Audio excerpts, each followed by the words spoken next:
Bueno, buenas tardes, mi nombre es Ana Farías, soy de la Escuela de Enfermería del Cristo Muerto Conchita y hoy les vengo a hablar sobre el accidente cerebrovascular. ¿Qué es el accidente cerebrovascular? Este sucede cuando el flujo de sangre se detiene y ya no llega a cierta parte del cerebro. Bueno, tenemos dos tipos de accidente cerebrovascular. El primero es el isquémico, que se le conoce también como infarto cerebral y se presenta en el 85% de los casos. Aquí en el isquémico lo que pasa es que el cerebro tiene arterias, más adelante lo vamos a ver, y estas arterias, una de ellas se tapa, ya sea por colesterol o por un coágulo, y lo que pasa es que ya no pasa sangre y ya no llega oxígeno al cerebro. El otro que tenemos es el hemorrágico, y este se le conoce también como derrame cerebral, y se presenta en 15% de los casos. En este lo que pasa es que una arteria del cerebro se revienta, entonces ya no llega flujo de sangre a todo el cerebro y nada más la sangre se está acumulando en una sola parte del cerebro. Esto también se le conoce como un ataque cerebral o ya la famosa embolia, que así se le conoce normalmente.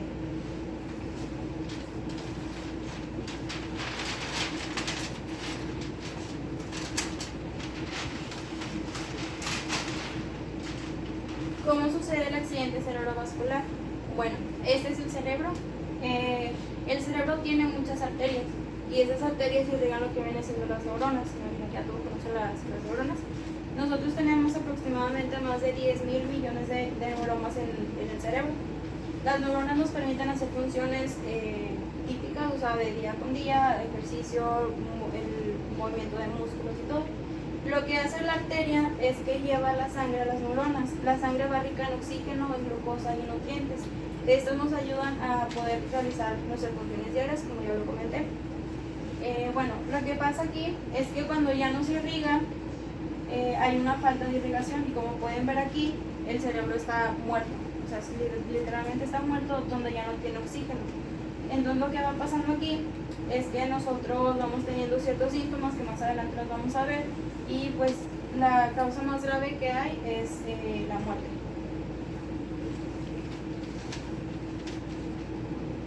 Bueno, cuando las neuronas comienzan a ser privadas de la irrigación de oxígeno, glucosa y nutrientes, lo que va a pasar es que va a haber un daño. El daño va a depender de cuánto tiempo se le priva a las neuronas del oxígeno. Hay dos tipos de daño, dependiendo del tiempo, hay dos tipos. Está el breve, que en este sí hay un daño, pero el daño puede ser reversible, o sea, se puede recuperar. Y el otro es el tardío, que como su nombre lo dice, es ya un tiempo que excedió, o sea, se tardó en dar una atención al paciente y aquí se produce una muerte. Puede haber pérdida de funciones, normalmente se llevan a cabo rehabilitación y cosas así, pero a veces suelen ser de forma permanente. El tiempo de muerte de las neuronas va a variar. Algunas partes del cerebro mueren tan solo pasados algunos minutos, pero hay otras partes del cerebro que mueren pasando los 30 minutos, de 30 minutos para arriba. Hay casos en los que, por ejemplo, esta parte del cerebro está muerta, pero la otra parte está viva, entonces esa parte que todavía está viva, que todavía tiene sangre, aprende a hacer las funciones que esta parte hacía.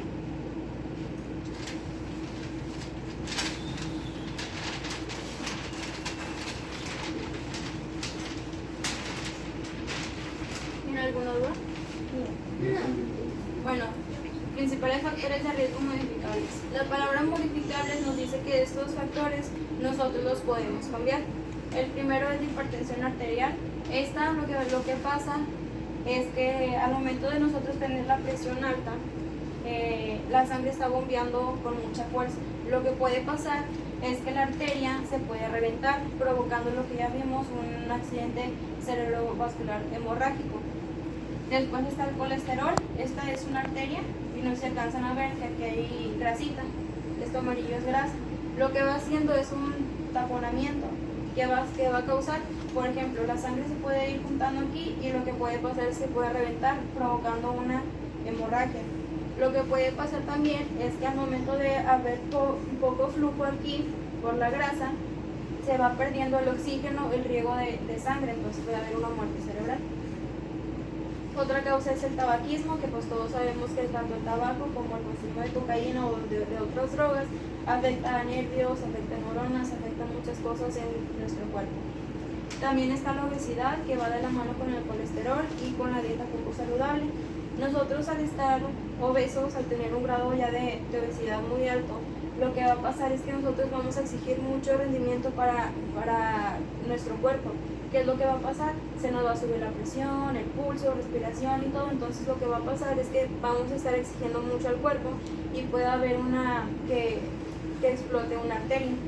Y es lo que se conoce como hemorragia, como ya lo vimos también aquí en estos dos. También la diabetes y la depresión son unos principales factores. Estos se les dice principales porque son los que tienen más, son más fáciles de ver en pacientes.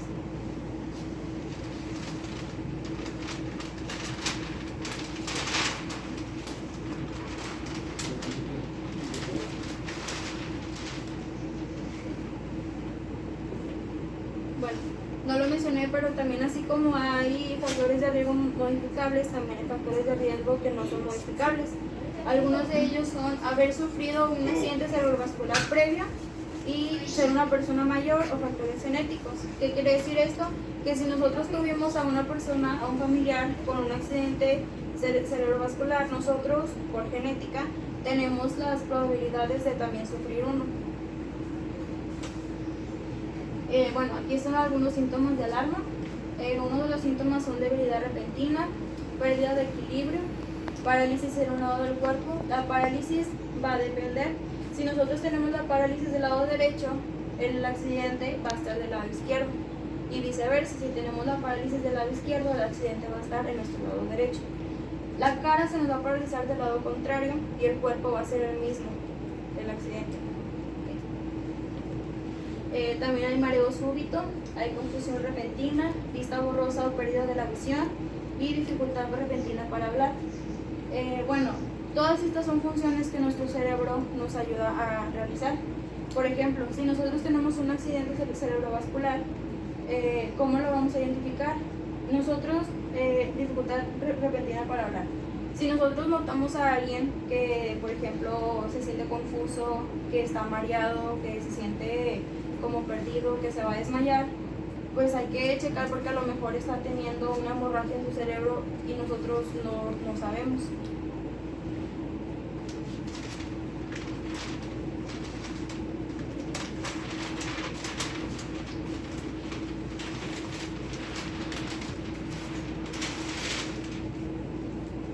¿Cómo se diagnostica? Bueno, el primero es una evaluación médica. Nosotros vamos a ir al doctor y él lo principal que va a hacer escuchar el corazón. Con el estetoscopio, pues se lo pone, escucha el corazón y la respiración. Le va a revisar la presión arterial, porque esta es una de las principales causas que causa un accidente cerebrovascular, es la principal. Entonces por eso es muy importante que se cuide la presión arterial. También va a realizar un examen neurológico que consta de 5 pasos. El primero te va a revisar los reflejos del paciente golpeando con el martillo. No sé si cuando vino al doctor les han golpeado las rodillas con un martillo. No. Bueno, lo que va a hacer el doctor es que te golpea la rodilla con un martillo y tu pierna por instinto te pega y va a hacer esto. Ese es un reflejo normal del cuerpo, que es una alarma. Lo que va a pasar es que cuando te golpees, si la rodilla no sube, si el pie no sube, ahí ya es un factor de riesgo. O sea, ya es algo alarmante porque tu cuerpo no está respondiendo. También va a vigilar la coordinación y el equilibrio. El doctor te va a poner a caminar en una línea recta, colocando un pie enfrente del otro, como el que se los hace a los alcohólicos, o sea, a los que están borrachos así. Igual. ¿Por qué? Porque si tu cerebro está mal, si tienes una hemorragia, si tienes un taponamiento o algo, no vas a poder coordinar. Tu cerebro no te va a permitir coordinar. El otro es la sensación. El doctor te va a comenzar a tocar piernas y brazos, obviamente no excediéndose, o sea, va a ser de manera profesional. Y te lo va a hacer con diferentes estímulos, ya sea caliente, ya sea frío o con dolor, y tú tienes que responder.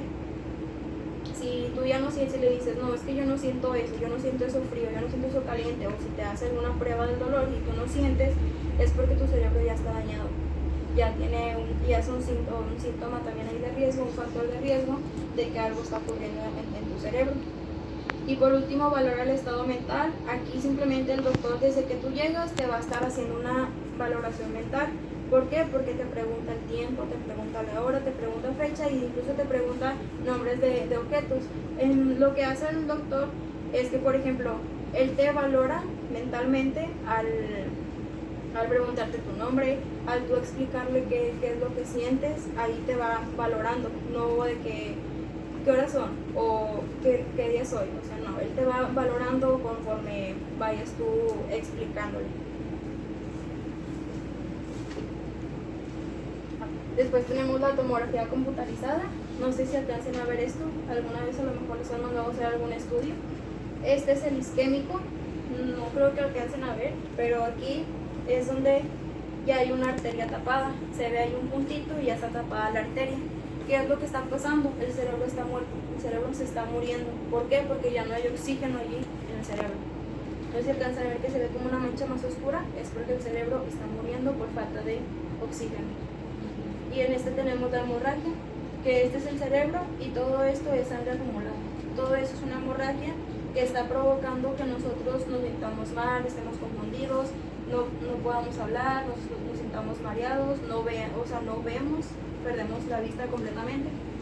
Y también están las pruebas de laboratorio, que aquí pues más que nada se checa la glucosa. ¿Por qué se checa la glucosa? Porque es muy importante checar la glucosa.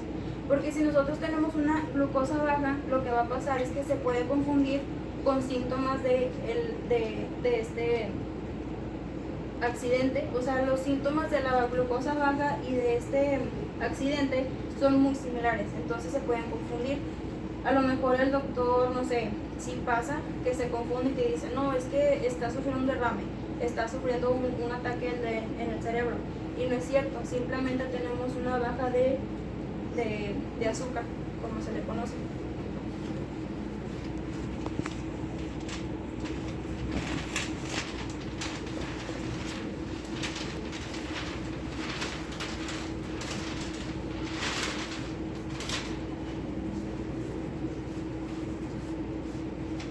¿Cómo saber la causa?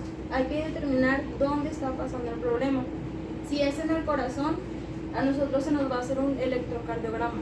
¿Qué es esto? Es un examen que te conectan varios como chuponcitos en el cuerpo. Se te conectan en los brazos, en los pies, en el abdomen. Entonces lo que va a pasar es que la máquina es una máquina como un carrito. Lo que va a hacer ese carrito es que va a medir tu corazón y el doctor, que pues obviamente pues, es experto en eso, va a notar anormalidades en esto. Este es un registro de un electrocardiograma. Entonces aquí el doctor va a decir, no, tú tienes una taquicardia, no, tienes una bradicardia. Taquicardia es cuando tienes el corazón muy rápido, lleva el corazón muy rápido. Y bradicardia es cuando pues tienes el corazón así muy calmado, que muy bajo. También es una ecocardiografía.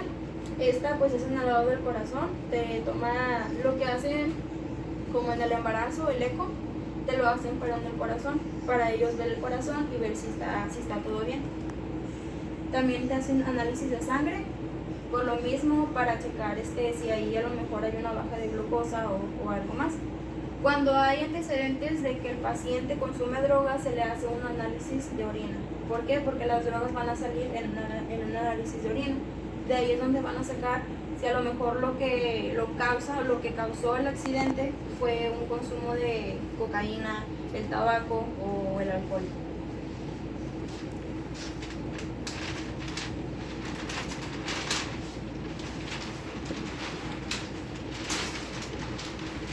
¿Tienen alguna duda hasta ahorita? No. Bueno, ahora el tratamiento. Se le va a brindar apoyo en funciones vitales. A lo mejor al momento de respirar, nuestro paciente no puede respirar, tiene un accidente. ¿Qué le vamos a hacer? Le vamos a pasar oxígeno, ya sea con una mascarilla, con unas puntillas nasales. Se le va a administrar oxígeno. Bueno, ese es un ejemplo. También puede pasar a lo mejor en el pulso o algo más. pero pues eso es lo más común, es que sea en respiración. Medicamentos anticoagulantes, esto se da más que nada, como vemos aquí abajo, anticoagulantes en el isquémico. ¿Por qué? Porque un medicamento anticoagulantes va a deshacer el coágulo, va a permitir que el coágulo se deshaga y pueda pasar la sangre, inhibiendo lo que vendría siendo un accidente isquémico. También hay rehabilitación. Los objetivos de la rehabilitación pues va a hacer que el paciente pueda recuperar funcionalidad normal en actividades cotidianas, a lo mejor aprender nuevas técnicas. Si el paciente quedó a lo mejor paralítico de un lado del cuerpo, puede adaptarse a hacer ciertas actividades con el otro lado del cuerpo. A lo mejor el paciente era diestro, entonces ya no puede ser diestro por lo mismo de la parálisis, ahora tiene que aprender, tenemos que instruirlo a que escriba con la mano izquierda, perdón. Y bueno, en el hemorrágico se van a dar medicamentos para bajar presión arterial, para evitar que se rompa una arteria, y hay cirugías para drenar sangre. Esta es para prevenir, nosotros vamos a prevenir que haya un accidente, y cuando ya hay un accidente hemorrágico, nosotros vamos a hacer, bueno, el médico va a hacer una cirugía para drenar esa sangre que está ahí junta en el cerebro. Y pues en el isquémico, como ya lo comenté, se usan anticoagulantes, y también se puede hacer, pero eso sí hacen casos muy graves, se puede decir, una extracción del coágulo por medio de cirugía craneal.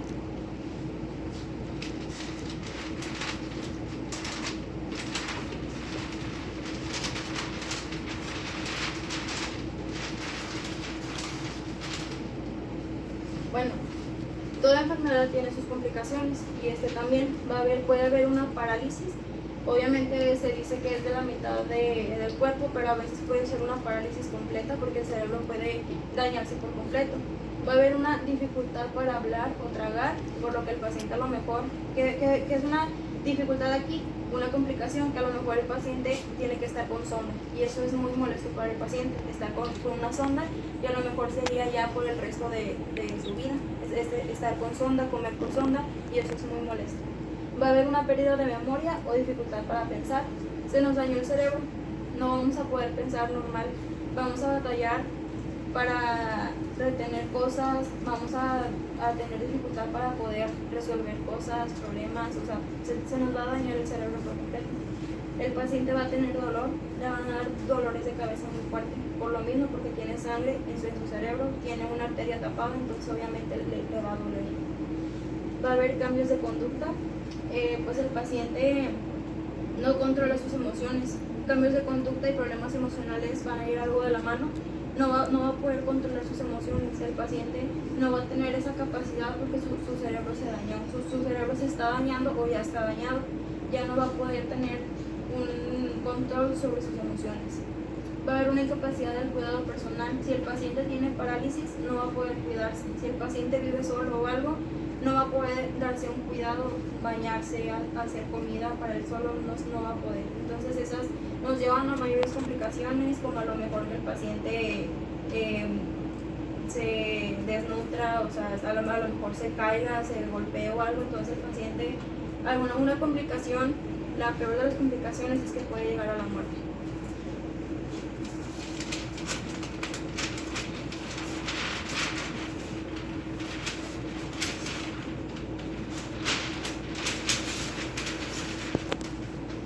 Bueno, como prevención de esto, tenemos que mantener un control de la presión arterial. Podemos ir a los centros de salud, algún familiar puede ayudarnos, incluso uno mismo puede mantener un control de esto. Es muy importante, ¿por qué? Porque ya vimos que es lo que causa. Si tú no tomas las pastillas, si tú no te llevas el control, puedes llegar a esto. A lo mejor ves muy normal la presión arterial, pero algo así que tú ves pequeño puede llevarte a algo muy grave.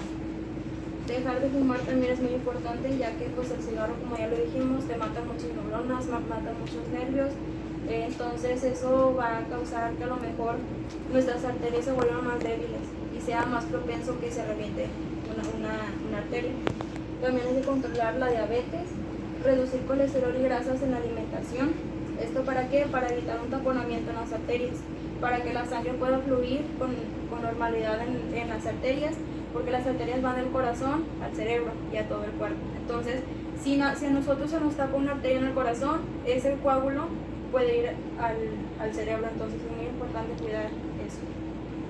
Evitar consumo de drogas ilícitas, y aquí mantener un peso saludable y hacer ejercicio de forma regular. Esto nos va a ayudar a ¿qué? A estar en salud. A lo mejor nosotros podemos fumar, pero tenemos que hacerlo con forma muy regular, o sea, no, bueno, o sea, de vez en cuando, no de forma continua. ¿Por qué? Porque nosotros no nos alimentamos bien, no hacemos ejercicio, fumamos mucho, entonces no va a haber una manera en la que nosotros podamos estar sanos. Y bueno, esto sería todo de mi parte. ¿Tienen alguna duda? ¿Una pregunta o algo? Bueno, gracias por su atención.